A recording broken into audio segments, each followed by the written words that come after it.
Cette vidéo, elle s'adresse aux débutants ou aux personnes qui sont déjà en train de stagner en dropshipping, qui n'ont toujours pas de résultats, peut-être même que tu as pris une formation, que tu es saoulé, tu as peur de te faire arnaquer, tu n'arrives pas à comprendre pourquoi ça marche pas, tu as essayé plein de choses, t'as pas confiance aujourd'hui parce qu'il y a tout le monde qui te dit fais ça, fais du branding, brand shipping, etc.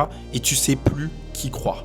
Eh bien, tu sais quoi? Je vais prendre le temps parce que j'aurais aimé que quelqu'un fasse cette vidéo-là. Et de toute façon, tout ce que je fais en e-commerce aujourd'hui, c'est au final ce que moi-même j'aurais voulu avoir. C'est pour ça qu'il y a cette chaîne qui existe d'ailleurs. Et moi, le but, c'est vraiment d'être transparent avec toi, authentique à 100% et de te dire des choses que personne ne se permet de dire. Parle d'influenceurs que tu dois sûrement connaître aujourd'hui sur YouTube. Je vais pas te donner des noms, hommes comme femmes, pour qui peut-être même tu as déjà pris une formation ou accompagnement et peut-être que ça ne fonctionne toujours pas pour toi. Alors, je suis pas là pour commencer, pour me créer des ennuis ou quoi, je suis pas en train de pointer du doigt. Si tu veux acheter une formation, tu fais ce que tu veux. Moi, mon but, il est simplement de te partager ma vision des choses et que tu puisses comprendre un petit peu, est-ce que c'est logique pour toi de continuer à faire du dropshipping et est-ce que le dropshipping est mort ou pas? Parce que la réalité pour moi, c'est que pour moi, faire du dropshipping, si t'es un débutant en 2026, c'est la pire chose à faire. Et je vais te partager mon avis, tu vas comprendre pourquoi je te parle de ça. Déjà, on va commencer à recontextualiser, on va remonter plusieurs années en arrière. Le dropshipping, aujourd'hui, pourquoi tout le monde en parle? Faut savoir que le dropshipping a fait un gros boom entre 2019 et 2020 et tout le monde en parlait.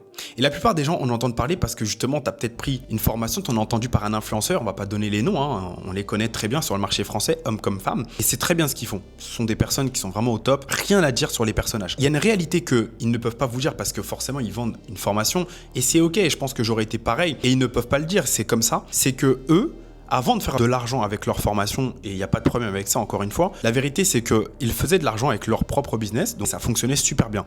Pourquoi? Parce qu'on était en dropshipping pur. On parle de 2019, 2020, 2021. Ensuite, il y a une réalité qui est arrivée, c'est que ça devenait de plus en plus concurrentiel. Donc, c'est pas que ça ne marchait plus, c'est juste qu'il n'y avait plus autant de marge à prendre. Je vous le dis, à mon époque où on lançait des produits winner, ok, ça existait vraiment, c'est à cette époque-là que ça a commencé à exister. On lançait un produit, ça fonctionnait. Il y avait même un outil à l'époque, il me semble que c'était AliHunter, qui permettait, on était très peu, il y avait des Américains, etc., qui permettait de connaître les ventes des boutiques à l'époque. Ça a duré au moins pendant 2 ans, 3 ans. Personne connaissait ce truc-là. On était capable de connaître le nombre de ventes des boutiques des Français, des Américains avant tout le monde. Ça, c'était vraiment un truc de dingue. Et c'est là où vraiment tout le monde a fait beaucoup d'argent entre 2019, 2020, 2021. Ensuite, il y a eu beaucoup de blocages. PayPal, Stripe, Shopify Payment, etc. D'ailleurs, ça, on va en parler des blocages PayPal. On va parler également des personnes qui font du no-ship et de ce que tu traverses actuellement parce que t'inquiète pas que ça va beaucoup te parler. Reste bien jusqu'à la fin parce que vraiment, je t'assure que là, je vais te donner des éléments tangibles qui vont te permettre de comprendre. Pourquoi déjà pour moi, premièrement, faire du dropshipping, c'est pas aussi rentable. La réalité, c'est quoi? C'est qu'aujourd'hui, si tu regardes bien tes influenceurs, ils ont commencé à faire de l'argent alors que personne parlait de dropshipping. Est-ce qu'aujourd'hui, tu penses que c'est logique pour toi de te lancer dans un business model dans lequel eux-mêmes se sont lancés, qui fonctionnait très bien à l'époque? Attention, je dis pas que ça ne fonctionne plus, tu vas comprendre pourquoi. Alors que ça ne fait plus de sens pour eux d'en faire. S'ils ont arrêté et qu'ils vendent que des formations, parce que la formation est beaucoup plus rentable, parce que forcément, il n'y a pas les coûts produits, etc. Et c'est ok. Mais pourquoi ils ont arrêté dans ce cas-là? Moi, la vérité, je te la donne, c'est parce que c'était beaucoup moins rentable. Et je vais être transparent avec toi, hein. C'est moi-même ce que je fais aussi. Ce qu'il faut comprendre, c'est que le business model du dropshipping, il n'est plus aussi rentable parce que tout le monde en parle. Et la vérité, c'est qu'en tant que débutant, pour être ultra rentable, qu'est-ce qu'il faudrait que tu fasses? En fait, il faudrait vraiment tuer le niveau d'une personne qui est déjà là depuis 2 ans, 3 ans, 4 ans, 5 ans. On parle d'une personne qui a du cash flow, qui a les connaissances, qui a les compétences. Par exemple, une personne qui a de l'expérience depuis 5 ans, 2 ans, 3 ans, etc.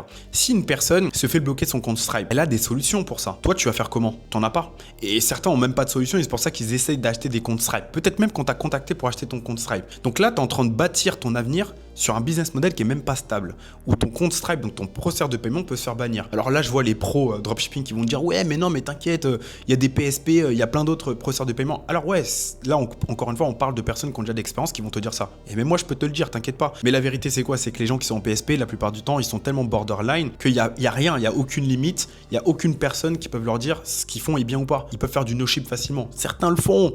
Ok, c'est pour ça qu'il y en a qui vont dans le désert, il n'y a pas de problème avec ça, j'ai rien contre ça. C'est une vérité que personne ne va vous dire. C'est sombre de l'autre côté, ok? Et je rentre pas dans tous ces détails. Tout ce que je veux vous dire, c'est que en tant que débutant, tu peux pas te lancer pour moi dans un business model qui est instable, où demain ton seul mécanisme d'encaisser, donc ton processeur de paiement peut se faire bannir du jour au lendemain. On parle de PayPal, Shopify Payment, on parle de Stripe, même si vous allez me dire oui, mais il en existe plein d'autres. Mais oui, mais ce sont les plus connus, faut se dire la vérité.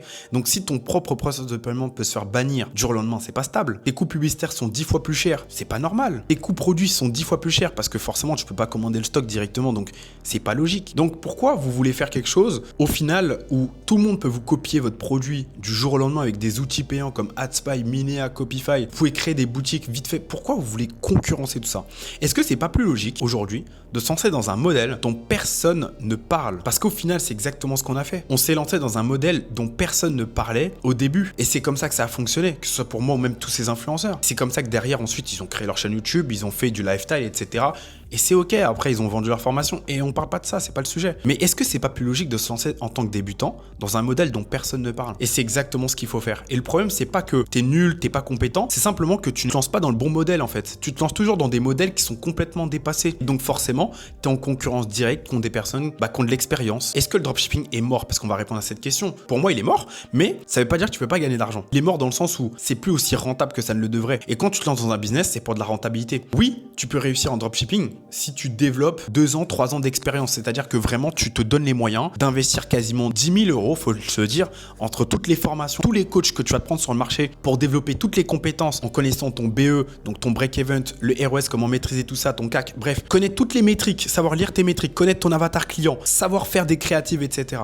Toutes ces compétences peuvent te prendre, ça dépend de toi, qui tu es, ta vitesse d'exécution, etc., ton mindset, de ta capacité à réinvestir en toi. Mais soyons transparents, ça va te prendre plusieurs années pour réussir réellement. Et je parle de pouvoir vivre au moins avec 10 000 € par mois, stable. Parce que c'est bien beau de dire que tu vas gagner X euros, mais stable, c'est une réalité.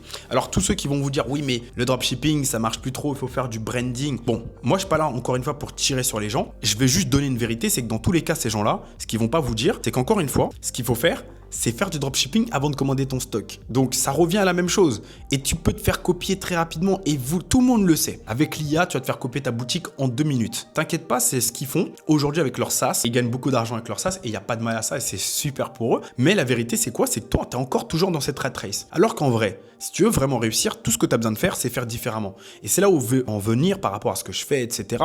Et mon but, c'est pas de parler de ce que je fais pour te vendre ça. Non, c'est juste pour que tu réfléchisses. Moi, ce que j'ai décidé de faire et même d'arrêter de faire, j'ai arrêté de faire du dropshipping il y a plusieurs années de ça. Et je me suis concentré sur un business model dont je ne connaissais même pas, qui s'appelle le e-connect. J'en ai déjà fait pas mal de vidéos sur ma chaîne ici. Le principe du e-connect, c'est quoi? On va sur des marchés où Amazon n'existe pas principalement. Pas tous les marchés, mais la plupart des marchés où Amazon n'existe pas. On parle du Mexique, le Brésil, ok?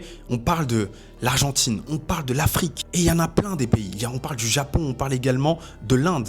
Il y en a plein des pays. Dans tous ces pays que je viens de te citer, Amazon parfois y est, parfois n'y est pas. Mais la plupart du temps, le dropshipping n'existe même pas. La particularité de ces marchés, c'est qu'en fait, tu vois des produits qui sont ultra saturés que toi, tu essaies de lancer encore et encore et encore en dropshipping. Bah moi, je les ramène.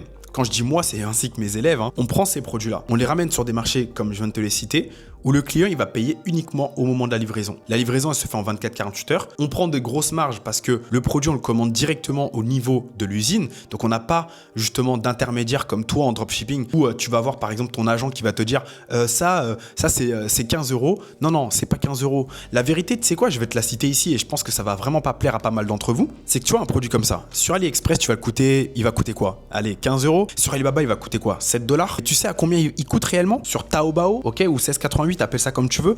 La vérité, c'est que ce produit-là, il va coûter peut-être 2 $, quelque chose comme ça. Et ça, tu vas me dire, oui, mais on peut pas commander sur Taobao. Oui, c'est vrai. Nous, en tant qu'Européens, tu ne peux pas. Mais si tu as les bons contacts, et c'est ce que j'ai, moi, aujourd'hui, j'ai les contacts d'une usine qui nous permet justement d'avoir le vrai prix du produit. Alors, derrière, il y a les coûts à payer, transitaires, etc. Mais on a un prix qui dépasse l'entendement. Pourquoi? Parce que justement, on a ce contact-là qui nous permet vraiment de prendre de très grosses marges. Et si tu réfléchis bien dans ce business model, les deux seules choses qui peuvent te prendre beaucoup de marge, c'est les coûts publicitaires, chose que tu payes extrêmement cher par rapport à 2019, et enfin, le coût produit. Donc, les deux facteurs, déjà, qui peuvent faire que ta rentabilité, elle diminue, sont au maximum de notre côté avec ce business model. Et en plus de ça, personne n'en parle. Est-ce que c'est plus logique, en tant que débutant, de se lancer dans un business model de dropshipping alors que ça fait 10 ans que tout le monde te rabâche la même chose? Ou est-ce que c'est pas plus logique de se lancer dans un modèle dont personne ne parle? Eh bien, pour moi, ma chose la plus logique, pour moi, c'est de se lancer dans ce modèle-là. C'est exactement ce que je fais. Alors, je te demande pas de te lancer dedans parce que dans toute façon, c'est comme dans tous les business. Quand le Bitcoin était même pas à 5000, etc., il y a personne qui en parlait et personne se lançait dedans. Ensuite, ça a explosé et tout le monde s'est lancé dedans quand ça a explosé. Et en fait, aujourd'hui, pourquoi moi j'aime dire que tout tout le monde ne va pas réussir, et c'est une vérité, c'est que tout le monde n'a pas ce mindset de comprendre ce truc-là. Il y a des gens, ils vont tout le temps arriver en retard après la guerre parce que ils vont se dire non mais c'est trop risqué, etc. Et c'est vrai, mon modèle il est risqué parce qu'il faut commander du stock, etc. Et c'est pas comme le dropshipping. J'ai envie de te dire, si tu regardes bien, si t'es pas prêt à prendre des risques pour gagner de l'argent, tu gagneras pas d'argent. Qui va te dire ça? Il y a personne qui va te le dire. C'est une vérité. Toutes les personnes aujourd'hui qui gagnent beaucoup d'argent ont perdu beaucoup d'argent. C'est con, mais c'est une réalité. Tu connais des boxeurs qui sont pas pris de soit des KO ou même des coups, mais t'es obligé de te prendre des coups. C'est comme si tu veux être champion de boxe et tu dis non, par contre, moi je veux pas me prendre de coups. Mais t'es obligé de ramasser des coups. Pour savoir esquiver, il faut te prendre des coups pour savoir qu'est-ce que ça fait. C'est comme dans tout. Donc, tout le monde n'est pas fait pour entreprendre, tout le monde n'est pas fait pour réussir. Et moi, tout ce que j'essaie de te partager dans cette vidéo, c'est que pour moi, il existe des solutions beaucoup plus viables que le dropshipping en tant que débutant, salarié, si tu veux réussir à générer tes premiers revenus. Je t'invite vraiment à regarder ma chaîne YouTube parce que j'ai partagé pas mal de vidéos sur le concept que j'utilise, donc le e-connect, qui explique vraiment tout ça. Vraiment, j'explique tout ça. Si aujourd'hui tu stagnes, que ce soit en formation, parce que tu as pris une formation mais t'es pas content, t'es pas accompagné, je suis pas en train de te dire que la formation que tu as prise c'est un scam ou quoi que ce soit. Avoir une formation, pour moi, je trouve que c'est super parce que ça te donne les bases. Mais il y a un moment donné, si tu veux vraiment passer à un autre niveau, soit pour moi tu dois te faire mentorer, donc avoir un mentor ou vraiment être accompagné, que ce soit par moi ou une autre personne, on s'en fiche. Il ne s'agit même pas de moi. Je te parle vraiment en étant totalement transparent et peu importe le domaine, que ce soit dans l'e-commerce ou autre. Pour moi, tu dois te faire accompagner. Parce que le fait de te faire accompagner, ça te permet de gagner du temps sur des choses que tu ignores. La plupart d'entre vous, vous ne connaissez même pas vos métriques, vous ne connaissez même pas votre avatar client, vous ne savez même pas comment faire pour attirer votre avatar client. La chose, vous savez, la phrase que j'ai le plus entendue depuis que je suis dans le domaine de l'e-commerce, c'est « j'ai beaucoup de trafic mais j'ai pas de vente ». Mais vous avez beaucoup de trafic parce que vous n'attirez pas votre avatar client, vous ne le connaissez même pas, ok? Et donc vous attirez n'importe qui. C'est-à-dire que dans ta publicité, tu attires l'avatar A, mais la personne, quand elle vient sur ton site, tu attires l'avatar C. Donc ça convertit pas et en plus de ça, ton site il donne pas confiance. Et en plus de ça, tu fais encore une fois du dropshipping et même si ça fonctionnait, tu vas te faire copier du jour au lendemain par une personne qui va te mettre une vitesse, comme on dit dans le domaine. Parce que c'est ça, il faut être réactif. Et la vérité, vous savez c'est quoi? C'est que tu es tellement perfectionniste et je te connais parfaitement parce que j'ai été comme toi. Tu es quelqu'un qui est très perfectionniste et tu es très lent dans la vitesse d'exécution et c'est pour ça que tu gagnes pas encore d'argent. Parce que toutes les personnes qui gagnent beaucoup d'argent, elles ne réfléchissent pas 20 ans. Elles ont une information action directe, c'est la vitesse d'exécution et c'est ça qui prime dans le business, c'est la vitesse. Et le problème, c'est que tu es trop lent à réfléchir, à te poser des questions, à perfectionner, alors que tout ce qu'on te demande, c'est de lancer. Et c'est exactement comme ça qu'on a tous réussi en 2018-2019 parce qu'on est arrivé, il y avait une belle opportunité, les portes se sont ouvertes, les plus rapides se sont placés et on a encaissé. C'est tout. Et ensuite, certains ont réinvesti, d'autres ont sorti des vidéos YouTube, d'autres des programmes, etc. Et ensuite, chacun a fait son truc. Mais on n'est pas plus différent que toi. La vérité, c'est juste qu'on a été au bon endroit, au bon moment. On a saisi les bonnes opportunités. On a réinvesti, ça dépend pour chacun, plus ou moins intelligemment notre argent. Certains ont créé des chaînes YouTube. Certains, maintenant, tu les vois en Rolls-Royce, en train de te montrer la belle vie, etc. D'autres ont vendu des formations. D'autres sont restés dans leur coin. D'autres, voilà, tu vois. Donc, on n'est pas plus différent que toi. La seule différence, c'est qu'on a compris qu'il y avait une opportunité à l'époque du dropshipping. On a saisi l'opportunité du dropshipping. On est rentré dedans, donc c'est une fenêtre d'opportunité, on est rentré dedans, on a pris ce qu'on avait à prendre. Maintenant, la vraie question à te poser, c'est est-ce que tu vas faire la même chose avec le e-connect ou est-ce que tu vas faire comme tout le monde? Tu vas t'intéresser à Vinted, est-ce que tu vas t'intéresser à eBay, à je ne sais quoi, à TikTok, et nanana, et nanana. Alors qu'aujourd'hui, tu as un business model qui, au final, dépasse tous les autres business models. Je te le dis. Et je peux te le montrer. Là, tu vas le voir à l'écran avec les métriques, avec le ROS. Si tu ne sais pas ce que c'est le retour sur investissement. Je peux te montrer juste ici. Tu vois, là, il y a 13 € qui ont été dépensés pour un retour sur investissement que tu vas voir ici. C'est juste dingue. Tu peux jamais faire ça. Tu peux pas faire ça en dropshipping. Pourquoi? Parce que c'est impossible. C'est impossible. Même à mon époque, c'était pas possible de faire ça. Parce qu'aujourd'hui, les algorithmes sont tellement développés et il y a tellement de puissance que c'est pas possible de faire ça aujourd'hui en dropshipping. Par contre, c'est possible de faire ça en e-connect. Donc, s'il y a bien un conseil que je puisse te donner, c'est réfléchis par toi-même par rapport à tout ce que je viens de te dire. Si tu veux potentiellement qu'on bosse ensemble, tu as un lien juste en dessous pour qu'on puisse discuter ensemble et voir si aujourd'hui ce que je propose est adapté à toi. Encore une fois, je peux pas travailler avec tout le monde, donc ne t'inquiète pas. C'est juste pour voir si c'est adapté à toi.